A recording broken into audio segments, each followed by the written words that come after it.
বাম আমলে তৈরি হয়েছিল শিলিগুড়ির ইন্দোর স্টেডিয়াম। তারপর তৃণমূলের জামানায় উন্নয়ন বলতে নীল সাদা রং, কিন্তু এখনো সেই স্টেডিয়াম খাঁ খাঁ করছে। খেলোয়াড়দের আনাগোনা লক্ষ্য করা যায় না। কোভিড কালে শিলিগুড়ির ইন্দোর স্টেডিয়ামকে সেফ হাউসে রূপান্তরিত করা হয়েছিল। পরবর্তীতে করোনার বারবারন্ত কমতেই সেফ হাউসও উঠে যায়, কিন্তু এখনো ইন্দোর স্টেডিয়াম উন্মুক্ত হলো না খেলাধুলার জন্য। মাঝে মধ্যে সরকারি কিছু কাজে ব্যবহৃত হচ্ছে এই স্টেডিয়াম। বর্তমানে দুয়ারে সরকার ক্যাম্প চলেছে, অথচ স্টেডিয়ামে খেলা বন্ধ।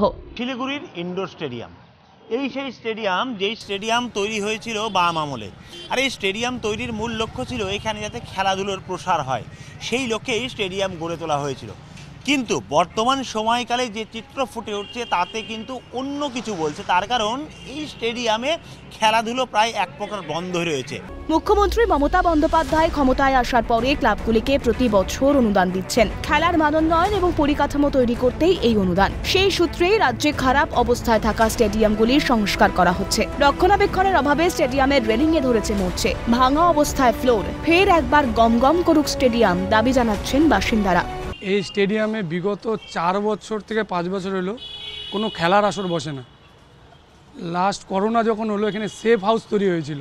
সেই সেফ হাউস তৈরি হওয়ার পরে এখানকার লোকাল বিধায়ক এরপরে এখানে এসে আন্দোলন করেছিল যে সেফ হাউস উঠে গিয়েছে, তাও কোনো খেলার আসর বসছে না। রাজ্যে আমরা দেখেছি অনেক সুপার স্পেশালিস্ট হাসপাতাল, ঠিক আছে, করেছে, কিন্তু হাসপাতাল করেছে, ডাক্তার নেই। আমাদের এখানেরও তাই অবস্থা, যে স্টেডিয়াম আছে, খেলাধুলার কোনো পরিবেশ নেই।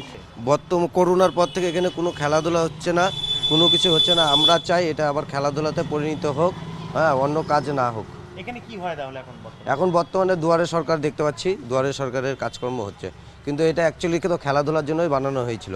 এ বিষয়ে শিলিগুড়ি পুর নিগম কর্তৃপক্ষের সাফাই, দ্রুত ইনডোর স্টেডিয়াম নতুন করে সাজিয়ে তোলা হবে। ভেতরে যে ফ্লোরটা আমাদের কাঠের সিনথেটিক ফ্লোর যেটা তৈরি হয়, সেই ফ্লোরটা নষ্ট হয়ে যায়, এবং যেভাবে অপরিকল্পিতভাবে এই ইনডোর স্টেডিয়াম তৈরি করা হয়েছিল তৎকালীন সময়ে, সেখানে কোনো পার্কিংয়ের ব্যবস্থা নেই, আওয়াজ ঠিকঠাকভাবে সেখানে আসে না। ৬৪ লক্ষ টাকার কাজ ইতিমধ্যেই আমরা হাতে নিয়েছি, ওপরে নেটিং, ফ্লোরিং এবং রিপেয়ারিং, এই কাজটা আমরা হাতে নিয়েছি। ওয়ার্ক অর্ডারও চলে গেছে, গতকালই ওয়ার্ক অর্ডার আমরা দিয়েও দিয়েছি। খুব তাড়াতাড়ি কাজ শেষ হবে এবং আশা করছি যে আগামী বছরের মাঝামাঝি সময়ের মধ্যে আমরা পুনরায় আমাদের এই ইনডোর স্টেডিয়াম আমাদের প্লেয়ারদের হাতে তুলে দিতে পারব। আবারও প্রশ্ন, কবে হবে সেই সংস্কার? কবে ফের চালু হবে খেলা? কবে চেনা ছন্দে ফিরবে শিলিগুড়ির ইনডোর স্টেডিয়াম? প্রশ্ন অনেক, কিন্তু উত্তর অধরা। আর তার জেরেই হতাশাগ্রস্ত ক্রীড়াপ্রেমীরা, চিন্তায় উদীয়মান খেলোয়াড়েরা। শিলিগুড়ি পুর নিগম বলছে যে আগামী বছরের মাঝামাঝিতে এই স্টেডিয়াম চালু হবে, কিন্তু সত্যিই কি আগামী বছরের মাঝামাঝিতে এই স্টেডিয়াম আবার চেনা ছন্দে ফিরবে? সেটা কিন্তু এখন সবথেকে বড় প্রশ্নের বিষয় হয়ে দাঁড়িয়েছে। শিলিগুড়ি থেকে ক্যামেরায় সৌমেন্দু মজুমদারের সঙ্গে নিতাই সাহা রিপোর্ট, ক্যালকাটা নিউজ।